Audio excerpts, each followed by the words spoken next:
There is a strange feeling that almost everyone knows, but very few of us talk about. It is the feeling of wanting to scream, but choosing to smile instead. It is the feeling of sitting in a room full of people, acting perfectly polite, while inside your mind, you are judging everything and everyone. You might feel a sudden wave of anger, or jealousy, or sadness, but you push it down. You tell yourself, be nice. Be good, be calm. And you succeed. To the world, you are a kind person. You are reliable. You are controlled. But late at night, when the house is quiet and you are alone with your thoughts, you might feel a heaviness in your chest, a sense of emptiness. Or perhaps you feel exhausted, not because you did physical work, but because you spent the entire day holding something back. It feels like you are wearing a mask that is slightly too tight. Welcome back to Mira's English podcast. Today, we are going to walk into a room in your mind that has been locked for a very long time. We are not here to learn grammar rules or vocabulary lists today. We are here to talk about the parts of yourself that you have hidden away. We are here to talk about shadow work. Before we begin, I want you to take a deep breath. Let your shoulders drop. Unclench your jaw. The topic we are exploring today is deep, and it can be a little uncomfortable. That is okay. In fact, that discomfort is a sign that we are getting close to the truth. Just listen and let the words settle in. Let us start with a simple image. Imagine that when you were born, you were a complete circle. You were whole. A baby does not hide its emotions. When a baby is angry, it screams. When it is happy, it laughs. A baby does not worry if it is being polite or if it is being too loud. It just is. But as you grew up, you began to learn that certain parts of you were not acceptable. Maybe one day you were angry and your parents told you to stop crying. So, you learned that anger is bad. Maybe you were proud of yourself and wanted to show off, but a teacher told you to be humble. So, you learned that pride is shameful. Maybe you were loud and energetic, but society told you to be quiet. So, you learned that being wild is wrong. The famous psychologist Carl Jung had a beautiful way of explaining this. He said that we all carry a long, invisible bag behind us. As we grow up, every time we find a part of ourselves that society does not like, we take that part and we put it in the bag. We put our anger in the bag.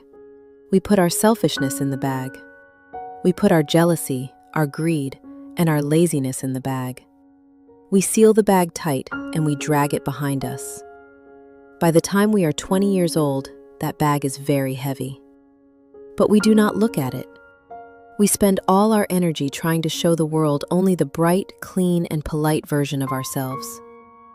Jung called this bright version the persona. The persona is the mask we wear to survive in society. It is the smile you give your boss. It is the patience you show your friends. It is the carefully curated photo you post on social media. But what happens to the things in the bag? Do they disappear? No, they are still there. They are alive. And together, they form what Jung called the shadow. When people hear the word shadow, they often think of something evil. They think of a monster or a villain in a movie. But that is a misunderstanding. Your shadow is not evil. Your shadow is simply the collection of everything you have rejected about yourself. It contains your darkness, yes. It holds your rage and your envy. But it also holds your hidden power. It holds your creativity, your wildness, and your ability to set boundaries. The problem is not that we have a shadow. The problem is that we pretend we do not. We spend so much energy trying to be good people that we forget we are whole people. And as Carl Jung famously said, until you make the unconscious conscious, it will direct your life and you will call it fate. Let me explain what that means in real life. Have you ever met someone who annoyed you instantly? You did not know why. Maybe they were just a little too loud, or a little too confident, or maybe they seemed lazy. Logically, they did nothing wrong to you, but every time they spoke, you felt a flash of irritation. You might have thought, I just hate people like that. This is where it gets interesting. Psychology tells us that this strong emotional reaction is often a projection. A projection acts like a mirror. When you have a strong negative reaction to someone else, it is often because they are showing you a part of yourself that you have hidden in your bag. Let us look at an example. Imagine you are a very hardworking person. You pride yourself on being productive. You never rest. You are always busy. Then, you meet a friend who is very relaxed. They sleep in late. They do not worry about their career. They seem to just float through life, and it makes you furious. You call them lazy. You judge them. But why does it make you so angry? It is likely because there is a part of you that is desperate to rest. There is a lazy part of you that you stuffed into your bag years ago because you were told that laziness is a sin. When you see your friend relaxing, your shadow is triggered. Your inner self is screaming, I want to do that too, but I am not allowed. So instead of admitting you are tired, you judge them for being lazy. This is the tricky mechanism of the shadow. We despise in others what we cannot accept in ourselves. Think about the last time you felt jealous. Jealousy is a very heavy emotion. It feels shameful. We do not want to admit we are jealous because it makes us feel small. So we turn it into judgment. If you see someone successful on the internet and your first thought is, they probably cheated to get there, or they are just lucky, that is your shadow talking. The shadow protects your ego. It tells you that you are better than them, so you do not have to feel the pain of not having what they have. But if you were brave enough to open the bag and look at that jealousy, you might find something valuable. You might find a desire. The jealousy is simply a map. It is pointing to something you truly want, but are afraid to pursue. This is why we feel empty. We feel empty because we have cut off half of who we are. We are trying to live only as the light without the dark. But a tree cannot grow to heaven unless its roots reach down to hell. That is an intense metaphor, but it means you cannot be a truly powerful, grounded person if you only accept the nice parts of yourself. Ignoring your shadow is dangerous. It is like trying to hold a beach ball underwater. You can do it for a while, but it takes all your strength. And eventually, when you get tired, the ball will shoot up to the surface with a lot of force. This explosion happens in our lives all the time. This is why the nicest, quietest person you know might suddenly have a massive emotional breakdown. This is why people who seem perfect suddenly destroy their lives with a scandal. The energy of the shadow has to go somewhere. If you do not invite it to the table for tea, it will eventually break down the door. So, how do we begin this work? How do we stop running from our own darkness and start using it to become stronger? This process is called shadow work. It is not about becoming a bad person. It is about becoming a real person. It is about taking the energy that you have locked in the basement and bringing it up to the living room to be useful. The first step in shadow work is simply observation. It requires you to become a detective of your own emotions. Most of us go through life on autopilot. We react, but we never ask why we reacted that way. From today, I want you to try something different. I want you to practice the pause. The next time you feel a strong negative emotion, I want you to pause. Stop. Do not act on it. Do not yell. Do not send that angry text message. And most importantly, do not judge yourself for feeling it. Just notice it. Say to yourself, I am feeling very angry right now. My heart is beating fast. I feel a tightness in my throat. This sounds simple, but it is revolutionary. By observing the emotion without judging it, you are separating your true self from the reaction. You are stepping out of the river and standing on the bank, watching the water flow. Once you have paused, the next step is to ask the uncomfortable question. Ask yourself, what is this emotion protecting? Let us go back to the anger. Anger is often called a secondary emotion. That means it is usually a bodyguard for a softer, more vulnerable feeling. We get angry because it feels powerful. It is much harder to admit that we are hurt, or that we are afraid, or that we feel disrespected. If you find yourself snapping at your partner or your family over something small, like unwashed dishes, stop and ask the shadow, "Are you really angry about the dishes? Or is there a voice in your bag screaming, 'I feel like I am not important to you'?" This kind of radical honesty is difficult. It is much easier to just be angry about the dishes. But the dishes are not the problem. The shadow is holding the real problem. And until you address the real problem, the anger will keep coming back, again and again. Another powerful way to meet your shadow is to look at your judgments. I want you to think of one person who really irritates you. It could be a celebrity, a coworker, or a family member. Be honest. Who is the person you just cannot stand? Now, write down 3 adjectives to describe them. Are they arrogant? Are they attention-seeking? Are they weak? Now take a deep breath. Look at those 3 words. Is there any area in your life where you are terrified of being seen as arrogant? Is there a part of you that secretly wants more attention, but you force yourself to stay in the corner? Is there a part of you that feels weak, and you hate it so much that you cannot stand seeing weakness in others? This is not to say that the other person is not annoying. They might be, but the intensity of your reaction belongs to you. It is your data. It is your clue. We also need to talk about the golden shadow. We often think the shadow is only negative things like rage and greed. But for many of us, especially those with low self-esteem, we also hide our greatness in the bag. Did you grow up in a family where you were told not to be too loud or too smart? Did you learn that being talented made other people feel bad?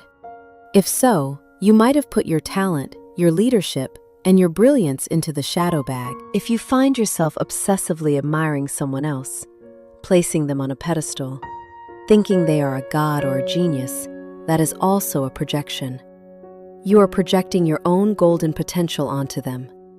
You admire them so much because you recognize something in them that is actually sleeping inside of you. You are seeing your own unlived life. So, if you admire someone deeply, do not just stare at them. Ask yourself, what part of me is trying to wake up? Maybe you are not meant to be exactly like them, but you are meant to be a version of that. You are meant to be powerful. You are meant to be seen. Now that we have identified the shadow, how do we integrate it? How do we make peace with the monster in the bag? This is the most crucial part of shadow work. It is called dialogue. You need to talk to your shadow. I know this sounds strange, but try this exercise. When you feel a strong emotion, like intense anxiety or sudden anger, imagine that emotion is a person. Imagine it as a small child or a wild animal standing in front of you. Instead of yelling at it to go away, ask it a question. Ask it, what do you need? Let's say you are feeling very insecure about your English. You are afraid to speak because you might make a mistake. You feel small. If you talk to that insecurity, it might say, I am afraid of being laughed at. I am afraid that if I make a mistake, people will think I am stupid, and then I will be alone. Suddenly, the monster is not a monster anymore. It is just a scared child who wants to be safe. When you understand this, your energy shifts. You stop hating your fear. You start to feel compassion for it. You can say to yourself, I hear you. It is scary to make mistakes. But I am an adult now. I can handle a little laughter. We are safe. This is the magic of integration. You are not killing the shadow. You are holding its hand. When you start doing this work, something amazing happens. The energy that was used to hide your shadow is suddenly released. You feel lighter. You have more energy. And surprisingly, the negative qualities transform into positive strengths. This is the alchemy of the soul. Your repressed anger, when accepted, transforms into passion and the ability to say no. Anger is simply the energy of protection. When you own it, you stop letting people walk all over you. You become assertive. You become a leader. Your repressed selfishness, when accepted, transforms into self-care. You learn that you cannot pour from an empty cup. You learn to prioritize your own health so that you can actually help others better. Your repressed sadness, when accepted, transforms into deep empathy. Because you have felt the bottom of your own ocean, you can sit with others in their darkness without being afraid. You become a true friend. Even your envy transforms. It becomes ambition. It becomes the fuel that drives you to build the life you actually want, instead of just watching others live it. This is why we do shadow work. Not to be perfect, but to be whole. A whole person is a dangerous person in the best way possible. They are not nice because they are afraid to be mean. They are kind because they choose to be kind. There is a big difference. A rabbit is not virtuous because it does not eat the wolf. It is just a rabbit. But a lion that chooses to be gentle, that is power. Shadow work is the path to becoming that lion. It is the path to reclaiming your power. But I must warn you, this work is not a one-time event. You do not do shadow work on a Sunday afternoon and finish it forever. It is a practice. It is a way of living. There will be days when your shadow takes over. There will be days when you yell, when you are petty, when you are jealous. That is okay. You are human. The goal is not to never have a shadow. The goal is to shorten the time between the reaction and the realization. In the past, you might have stayed angry for a week. Now you might stay angry for an hour, and then you ask, wait, what is this really about? That is progress. As we come to the end of this episode, I want to leave you with a gentle thought. We live in a world that is obsessed with light. We want everything to be positive, happy, and bright. We filter our photos, we filter our lives. But nature shows us that growth happens in the dark. A seed cannot grow if you leave it out in the sun all the time. It needs to be buried in the dark, damp soil. It needs to break open before it can rise. You are just like that seed. Your darkness is not a mistake. It is the soil of your transformation. Do not be afraid of what you find in your bag. Open it, look at it, speak to it. Because the only thing scarier than meeting your shadow is letting it live your life for you. If you have been feeling stuck, or if you feel like you are living a life that is too small for you, maybe it is time to stop looking for answers outside. Maybe the key you are looking for is in the last place you want to look, inside your own darkness. Thank you for being brave enough to listen to this topic today. If this episode spoke to you, I would love to hear from you in the comments. Is there a negative emotion that you have been fighting recently? Maybe it is time to ask it what it needs. Remember, you do not have to be perfect to be worthy. You just have to be real. Until next time, keep listening and keep growing. Goodbye.